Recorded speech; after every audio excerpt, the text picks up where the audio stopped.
आज अपने इस वीडियो में बात करने वाले हैं क्रॉस बैक किसे कहते हैं और क्रॉस बैक की वजह से स्टूडेंट हैं वो फेल क्यों होते हैं। ये वीडियो यूजी स्टूडेंट के लिए है, तो चलिए वीडियो स्टार्ट करते हैं। आखिर क्रॉस बैक क्या होता है। आप बीए के स्टूडेंट हैं, बीएससी के स्टूडेंट हैं या फिर किसी भी अदर क्लास यूजी के स्टूडेंट हैं, आपके पास दो सब्जेक्ट होते हैं। एक तो होता है कंपलसरी सब्जेक्ट और दूसरा होता है ऑप्शनल सब्जेक्ट। ऑप्शनल सब्जेक्ट का मतलब ये हुआ कि वो सब्जेक्ट आपने चूज़ किया है। तो अपने बात करते हैं ऑप्शनल सब्जेक्ट की। ये मान के चलिए फॉर एग्जांपल आपके पास 3 ऑप्शनल सब्जेक्ट हैं, ए, बी और सी। पर सब्जेक्ट के आपके कितने पेपर होते हैं? 2 पेपर होते हैं। दोनों पेपर है वो 100 मार्क्स के होते हैं। 100 मार्क्स के अंदर आपको एक पेपर के अंदर 36 मार्क्स चाहिए और दोनों पेपर को मिला के एक सब्जेक्ट के अंदर आपको 72 मार्क्स चाहिए। यही सेम सब्जेक्ट में होगा, मतलब एक सब्जेक्ट के 2 पेपर होंगे और दोनों पेपर हैं वो 100 मार्क्स के हो रहे हैं। ये मैं फॉर एग्जांपल के तौर पे बता रहा हूँ। 100 में आपको कितने चाहिए? एक पेपर के अंदर 36 चाहिए और दोनों पेपर को मिला के एक सब्जेक्ट के अंदर आपको कितने चाहिए? 72 चाहिए। तो ए सब्जेक्ट में कितने चाहिए? 72, बी सब्जेक्ट में 72 चाहिए और सी सब्जेक्ट के अंदर भी 72 चाहिए। इससे अबोव है तो कोई बात नहीं।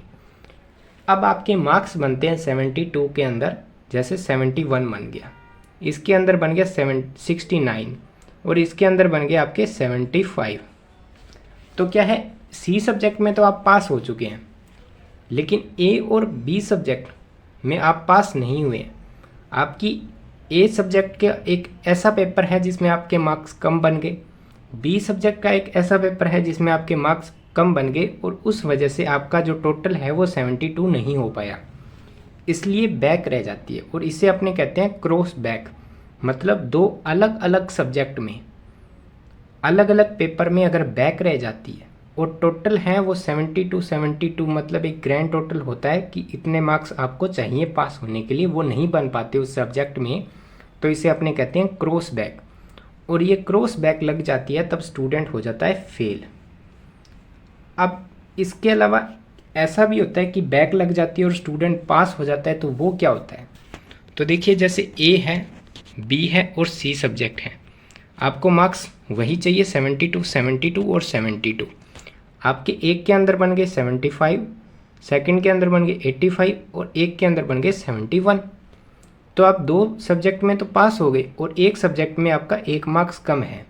तो अगर आप 2 सब्जेक्ट में पास हो जाते हो और एक सब्जेक्ट का किसी भी एक सब्जेक्ट के अंदर अगर आप दोनों पेपर के अंदर आपके 36 नहीं बनते, टोटल 72 नहीं बनते, तो आपका उसको बैक रख देते हैं और आप फेल नहीं होते। नेक्स्ट क्लास में आप एलिजिबल होते हैं पढ़ने के लिए। इसके अलावा एक आता है EFPS, EFPT और एक आता है पोसो। तो ये क्या है, ये स्टूडेंट बार बार पूछ रहे हैं, कमेंट में पूछा जा रहा है। तो देखिए, पोसो का मतलब क्या होता है कि आप ऑप्शनल सब्जेक्ट के अंदर तो पास हैं, लेकिन जो कंपलसरी सब्जेक्ट है वो आपका बैक रह गया है, इसे कहते हैं पोसो।